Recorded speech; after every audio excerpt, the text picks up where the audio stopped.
Hello students, I am Sumit and आज मैं लेकर आया हूँ आपको लोगों के लिए क्लास 10 का चैप्टर नंबर 13 का एक बहुत ही इंपॉर्टेंट टॉपिक है आपका इलेक्ट्रिक मोटर। इलेक्ट्रिक मोटर ये जो टॉपिक है बहुत ही आसान है और बहुत ही इम्पॉर्टेंट है। पेपर के पॉइंट ऑफ व्यू से बहुत ही इम्पॉर्टेंट है ये। और आसान इसलिए है क्योंकि इसकी अभी हम 2 मिनट में इसको जब डिस्कस करेंगे ना तो आपको समझ में आ जाएगा कि आखिर मोटर काम कैसे करती है। जनरली बुक के अंदर कुछ इस तरीके से दे रखा है कि मतलब देख करके डायग्राम और वो इतनी सारी एक्सप्लेनेशन पढ़ पढ़ के बंदा वैसे डर जाता है, भाई क्या है, क्या याद करूँ, क्या याद ना रखूँ। तो यहाँ पर मैं आपको बहुत अच्छे तरीके से और बहुत ही आसान तरीके से समझाने वाला हूँ। बस अगले कुछ टाइम तक के लिए मेरा साथ देना है आप लोगों को कहीं इधर उधर नहीं ध्यान भटकाना अपना। ओके, और पूरा वीडियो देखिएगा ताकि आपको इसमें एंड तक इसके यूजेस और सारी चीज़ें सब कुछ क्लियर हो जाए अच्छे से। ठीक है फ्रेंड्स, तो फटाफट से स्टार्ट करते हैं। देखिए, हमने बात कर रहे हैं इलेक्ट्रिक मोटर की। ठीक है, मोटर का काम क्या होता है? मोटर का काम, घर में आप लोगों ने मोटर देखी होगी, कई जगह लगी होती है, जैसे कि आपके फ़ैन में, पंखे में लगी होती है, वो उसे रोटेट करने का काम करती है। कूलर होता है, कूलर में फ़ैन रोटेट होने का काम होता है। आपकी पानी की मोटर होती है, वो क्या करती है, टंकी तक पानी को भरती है। ठीक है ना, प्रेशर खींचती है। तो एक तरह से अगर हम देखें तो एक तरह से वो किस प्रिंसिपल, किस सिद्धांत पर काम कर रहा है, वहाँ पर अगर हम देखें मोटर को, तो मोटर क्या कर रही है कि जो आपकी इलेक्ट्रिकल एनर्जी है, जो इलेक्ट्रिसिटी है आपकी, उसको, उससे हमारा वर्क हो रहा है। इट मीन्स मैकेनिकल एनर्जी में कन्वर्ट कर रही है उसको। इलेक्ट्रिकल एनर्जी को मैकेनिकल एनर्जी में कन्वर्ट कर रही है। तो ये क्या हो गया, ये मोटर का हमारी का हो गया प्रिंसिपल। मुख्य सिद्धांत क्या है कि इलेक्ट्रिकल एनर्जी को मैकेनिकल एनर्जी में कन्वर्ट कर रही है। इलेक्ट्रिसिटी को अप्लाई करके हम अपना काम करवा रहे हैं। ये इलेक्ट्रिक मोटर्स प्रिंसिपल पे वर्क कर रही है। अब इस चीज़ को समझने के लिए कि यहाँ पर देखो मैंने क्या रखा हुआ है, यहाँ पर मैंने ये मैग्नेट रखी हुई है, नॉर्थ और साउथ इसके पोल हो गए। ये मैंने एक कंडक्टर का क्या बना लिया, रेक्टेंगुलर कॉइल टाइप बना ली है। ठीक है, और फिर मैंने यहाँ पे ये क्या करा, यहाँ पे दो हाफ ऐसे रिंग से दिख रहे होंगे आपको, हाफ से। ठीक है, ये क्या है, इन्हें स्प्लिट रिंग्स कहा गया है। इनके साथ में छोटे छोटे बॉक्सेस से दिख रहे होंगे, ये क्या है, ये हैं ब्रशेस। ये क्या होते हैं, ये होते हैं ब्रशेस होते हैं। ये ब्रशेस होते हैं। ये क्या होते हैं, देखो ये जो हिस्सा है, ये जो कॉइल है, इसके साथ तो ये जो स्प्लिट रिंग्स हैं ये कनेक्टेड है, लेकिन ब्रशेस कनेक्टेड नहीं है, सिर्फ टच होते हैं। क्या होते हैं, ब्रशेस सिर्फ टच होते हैं उसके ऊपर। जैसे कि ब्रश मान लो ऐसे, और ये है, अगर वो रिंग्स घूमेंगे तो ये सिर्फ ये टच होगा उससे। ठीक है ना, सिर्फ टच में होगा, उससे कनेक्टेड नहीं है। ओके, तो ये ब्रशेस जो हैं B1 B2 ये से सिर्फ टच हैं, और उसके बाद ये हमारा पूरा सर्किट है जहाँ से हम इलेक्ट्रिसिटी सप्लाई कर रहे हैं। ठीक है, तो इतनी चीज़ आपको देख करके डायग्राम तो समझ में आ ही रहा होगा। अब हमने प्रिंसिपल देखा, इलेक्ट्रिकल एनर्जी को मैकेनिकल एनर्जी में कन्वर्ट करना है। मतलब इलेक्ट्रिकल एनर्जी तो हमने पास कर दी, करंट पास कर दिया अब इसके अंदर। अब इसका काम क्या होगा, मैकेनिकल एनर्जी में कैसे कन्वर्ट करता है इसको। ठीक है, और इस चीज़ को आपने, ये जो अब यहाँ पे हम फंक्शन देख रहे हैं, इस चीज़ को आपने देखा होगा कि करंट कैरिंग कंडक्टर जो होता है, current carrying conductor experienced a force in magnetic field, कि कोई current carrying conductor magnetic field में क्या एक्सपीरियंस करता है, एक फोर्स एक्सपीरियंस करता है, एक फोर्स उसके ऊपर लगता है। तो यहां पर देखो, ये जो कंडक्टर है इसके पास इलेक्ट्रिसिटी जा रही है। अब इस कंडक्टर पे मैग्नेटिक फील्ड यहां पर इस पे लगी रही है, तो इसके मैग्नेटिक फील्ड के अंदर इसके ऊपर क्या लगेगी, एक फोर्स लगेगी, जिस फोर्स की वजह से ये अपना काम करना शुरू कर देगा या रोटेट करना शुरू कर देगा। ठीक है, अब ये रोटेशन यहां पर स्टार्ट होगा।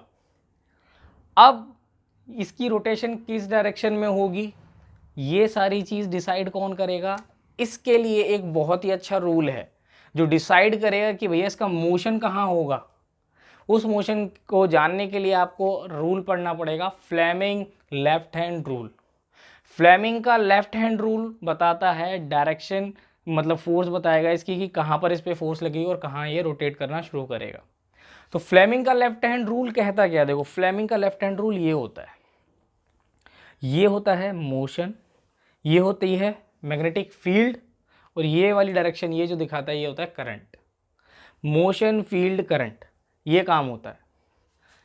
तो देखो पहली चीज़ प्रिंसिपल आपको समझ में आ गया, इलेक्ट्रिकल एनर्जी से मैकेनिकल एनर्जी, जो कि मैंने क्या कहा, current carrying conductor, experience of force in magnetic field, ये इसके प्रिंसिपल की कहानी हो गई। वर्किंग के लिए भी, वर्किंग का मॉडल किस पे काम करेगा, डायरेक्शन किस में डिसाइड करेंगे आप, इसके रोटेशन की डायरेक्शन किससे डिसाइड होगी, लेफ्ट हैंड रूल हमारा, ठीक है ना, फ्लेमिंग का लेफ्ट हैंड रूल, उससे आप डिसाइड करेंगे इसकी डायरेक्शन की, रोटेशन की डायरेक्शन क्या होगी। ठीक है, फटाफट से देखते हैं और इसकी फिर पूरी वर्किंग को समझते हैं कि आखिर ये मोटर काम कैसे कर रही है। ओके, ये अब मुझे इसकी वर्किंग समझनी है, काम कैसे कर रही है। तो देखो करंट की डायरेक्शन क्या होगी, पॉजिटिव टर्मिनल से जाएगी, मतलब करंट जाएगा यहाँ से, B1 ब्रश से होता हुआ यहाँ से जाएगा और फिर AB वाली साइड से जाएगा, ये इस तरीके से वापसी आएगा। तो ये तो डिसाइड हो गया, ये डायरेक्शन किसकी है, करंट के सप्लाई की डायरेक्शन हमारे पास आ गई है। अब मैग्नेटिक फील्ड कहाँ से कहाँ चलती है, मैग्नेटिक फील्ड चलती हैं नॉर्थ से साउथ की ओर, मतलब ये यहाँ से यहाँ जाएंगी। अब लगाओ फ्लेमिंग का लेफ्ट हैंड रूल, ये कि भैया मेरे पास करंट की डायरेक्शन क्या है, करंट की देखो करंट की डायरेक्शन तो अपवर्ड है, मतलब ये हो गया अपवर्ड की तरफ। दूसरा मेरे पास फील्ड की डायरेक्शन क्या है, इस तरफ, मतलब अपवर्ड, और ये यूं घुमा दो, इट मीन्स ये वाली जो चीज़ है ये हो गया करंट की डायरेक्शन, ये हो गई फील्ड की डायरेक्शन, और ये जो थंब जा रहा है मेरा नीचे की तरफ, ये क्या हो गया, मोशन की डायरेक्शन, मतलब फोर्स इस पर डाउनवर्ड लगेगा फोर्स। ठीक है, समझ में आ रही है चीज़ कि करंट गया ऊपर, फील्ड गई इस तरफ, तो मोशन कहाँ हो रहा है, इस तरफ। अब ये कॉइल यहाँ पर, इसके पीछे अगर फोर्स, यहाँ फोर्स लग रहा है तो कॉइल कैसे रोटेट करेगी, नीचे की तरफ। इट मीन्स अगर मैं यहाँ पर लगाऊँ ये रूल, तो मोशन इसका कहाँ जाता है, मोशन जाता है इसका डाउनवर्ड, AB गोज डाउनवर्ड। अगर AB डाउनवर्ड गया तो CD क्या होगा, CD आएगा अपवर्ड। अपवर्ड कैसे, आप यहाँ पे भी लेफ्ट हैंड रूल लगा के देख लीजिए, क्या है, अब हमारा करंट इस तरफ है, फील्ड इस तरफ है अभी भी, अब मोशन कहाँ है, मेरा अंगूठा कहाँ रहा है, बाहर की तरफ, मतलब ऊपर की तरफ। इट मीन्स ये वाले हिस्से पे फोर्स कहाँ लगेगा, ऊपर की तरफ। अब AB जा रहा है डाउनवर्ड और CD आ रहा है अपवर्ड। ठीक है, अब समझ में आ रहा है कि मैंने डायरेक्शन कैसे पता लगाई, AB गोज डाउनवर्ड और CD गोज अपवर्ड, इस तरीके से जा रहा है। और करंट की डायरेक्शन तो हमने देख ही ली, A से B, B से C, C से D, और फिर स्प्लिट रिंग में B2 में, और फिर इस तरफ। ठीक है, अब मान लीजिए ये अब ऐसे हाफ रोटेशन कर लेता है, क्या कर लेता है, हाफ रोटेशन करके इस तरफ आ जाता है। इस तरफ आ जाएगा जब, तब क्या होगा, जब ये हाफ रोटेशन कर लेगा तो हमारे पास ऐसा कुछ होगा,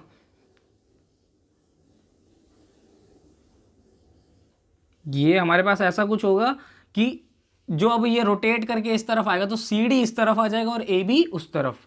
इट मीन CD इस तरफ और A और B मेरा उस तरफ पहुंच गया। अब अगर मैं करंट की डायरेक्शन देखूंगा तो क्या होगी, करंट की डायरेक्शन तो अगेन वहीं से आ रही होगी, क्योंकि भैया टर्मिनल तो पॉजिटिव यही वाला है, तो करंट अगेन यहाँ से यहीं आ रहा है। लेकिन अब मैं करंट की डायरेक्शन देखो, पहले क्या थी करंट की डायरेक्शन, ABCD करंट जा रहा था, अब करंट कहाँ से जा रहा है, DCAB, नाउ DCAB, करंट की डायरेक्शन DCAB हो गई। अब अगर करंट की डायरेक्शन यहाँ DCAB हो गई तो अब जो ये CD वाला पार्ट था हमारा, CD वाला, इस पे अगर अगेन आप वही लेफ्ट हैंड रूल लगाइए, करंट कहाँ जा रहा है अपवर्ड, फील्ड कहाँ जा रही है उस तरफ, और मेरा मोशन कहाँ होगा, अंगूठा कहाँ जा रहा है, नीचे की तरफ, इट मीन्स डाउनवर्ड। अब क्या होगा, अब CD नीचे जाएगा और AB ऊपर आएगा।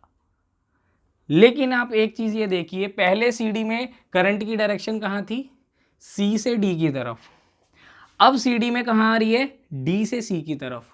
इट मीन्स हर आधे रोटेशन के बाद करंट की डायरेक्शन रिवर्स हो रही है, उस साइड के लिए, उस पार्ट के लिए क्या हो रही है, करंट की डायरेक्शन हर हाफ रोटेशन के बाद चेंज हो रही है। जैसे A B में A से B की तरफ थी, राइट नाउ क्या हो गया, मैंने उल्टी लिख दिया क्या, सॉरी, ए बी, हाँ बी से ए की तरफ हो गई, मतलब करंट की डायरेक्शन यहाँ पे भी उल्टी हो गई। तो ये चीज़ आपको ध्यान रखनी है कि हर हाफ रोटेशन के बाद करंट की डायरेक्शन चेंज हो जाएगी। लेकिन यहाँ पर एक्सटर्नल सर्किट जो है, ये एक्सटर्नल सर्किट में तो सेम ही रहेगी कि भैया यहाँ पे तो पॉजिटिव से जाएगी और नेगेटिव पे आएगी, यहाँ पे डायरेक्शन चेंज नहीं हो रही। सिर्फ इंटरनल जो सर्किट है आपका, इसके अंदर इसकी डायरेक्शन चेंज हो रही है। अब ये हो क्यों रही है, देखिए जैसे ही ये रोटेट करेगा तो ये वाला जो स्प्लिट रिंग था, ये वाला जो स्प्लिट रिंग था, ये घूम करके इस वाले B1 से टच हो जाएगा, और ये वाला स्प्लिट रिंग जो था जब रोटेशन होगा तो ये B2 से टच हो जाएगा। क्योंकि यहाँ पर ये जो रिंग है ये हमारा S1 हो गया, ये S2 हो गया। हाफ रोटेशन के बाद क्या होगा, S2 आ जाएगा B1 के साथ और S1 आ जाएगा B2 के साथ। ठीक है, तो अब यहाँ पर क्या हुआ, ब्रशेस तो मेरे फिक्स हैं, रोटेट कौन कर रहे हैं, स्प्लिट रिंग्स। तो स्प्लिट रिंग जैसे ही B2 से टच हुए और ये वाला B1 से टच हुआ, तो इनके अंदर जो ये वाली साइड, जैसे S2 वाली साइड में CD था B2 के साथ, और AB वाली साइड में S1 था B1 के साथ। जब ये हाफ रोटेशन हुआ तो यहाँ पे क्या हुआ होगा, जो ये आपका B2 है इसके साथ तो आ गया S2 और सॉरी S1, और B1 वाले ब्रश के साथ आ गया आपका S2। तो जैसे ही ये स्प्लिट रिंग्स रोटेट हुए, जैसे ही इन्होंने अपनी हाफ रोटेशन करी, तो इनके अंदर करंट की डायरेक्शन ऑटोमेटिकली क्या हो गई, चेंज हो गई। समझ में आ गया आपको कि ब्रशेस के साथ जैसे ही स्प्लिट रिंग्स चेंज हो रहे हैं, वैसे वैसे करंट की डायरेक्शन इस कॉइल में चेंज हो रही है। तो यहाँ पर करंट की डायरेक्शन को रिवर्स कौन कर रहा है, करंट की डायरेक्शन को रिवर्स करने का काम कर रहे हैं आपके स्प्लिट रिंग्स।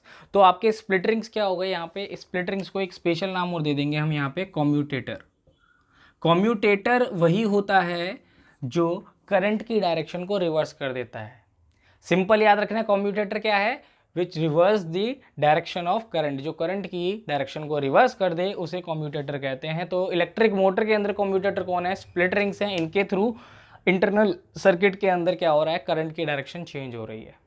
तो यही जो मोशन है बार बार रिपीट होता रहता है। इधर आप अगेन लेफ्ट हैंड रूल लगाइए, ये नीचे जाएगा, ये ऊपर आएगा, अगेन लगाइए, नीचे ऊपर, ये कंप्लीट बार बार रोटेशन होता रहता है, और जो इलेक्ट्रिकल एनर्जी है वो मैकेनिकल एनर्जी में कन्वर्ट होती रहती है। तो ये थी हमारी इलेक्ट्रिक मोटर की प्रिंसिपल, ये आपकी कंस्ट्रक्शन, और तीसरा हमने अभी इसकी वर्किंग डिसाइड करी, किस तरीके से काम करती है। देखो मेन चीज़ क्या है, प्रिंसिपल याद रहना चाहिए, ठीक है। इलेक्ट्रिकल टू मैकेनिकल में कन्वर्ट कर रही है, और current carrying conductor, experience of force in a magnetic field. इसका मेन कंस्ट्रक्शन में क्या था, ये मैग्नेट्स, ये रेक्टेंगुलर कॉयल आपका, ये स्प्लिट रिंग्स थे, स्प्लिट रिंग्स में कॉम्यूटेटर वाली जो चीज़ मैंने बताई डायरेक्शन रिवर्स कर रहा है, ठीक है, और ये आपका एक्सटर्नल सर्किट। देन इसके बाद वर्किंग में हमने क्या डिसाइड करा, वर्किंग किसके बिहाफ पर निकाल सकते हो आप, फ्लेमिंग के लेफ्ट हैंड रूल के बिहाफ पर, क्योंकि वहीं से डायरेक्शन पता चलेगी, मोशन मूव कहाँ कर रही है कॉइल, वहीं से आप पता लगा सकते हो बार बार रिपीट कैसे होगी, ठीक है। तो ये थी हमारी इलेक्ट्रिक मोटर की पूरी वर्किंग, पूरा अच्छे से हमने इस चीज़ को समझ लिया, ये कहाँ यूज़ हो रहा है। आपके इलेक्ट्रिक अप्लायंसेस में, छोटी बड़ी चीज़ों के अंदर सब में इलेक्ट्रिक मोटर कहीं ना कहीं इस्तेमाल होती है, बच्चों के टॉयज़ में भी इसका इस्तेमाल किया जाता है, ठीक है बच्चा लोग। तो ये थी हमारी इलेक्ट्रिक मोटर। तो मिल लेंगे नेक्स्ट वीडियो के अंदर। जब तक आपको काम क्या करना है, इंपॉर्टेंट काम, वीडियो पसंद आया लाइक करना है, ज़्यादा से ज़्यादा शेयर करना है, और सब्सक्राइब करना नहीं भूलना। मिलते हैं दमदार सी एक ज़बरदस्त सी नेक्स्ट वीडियो के साथ, तब तक के लिए बाय।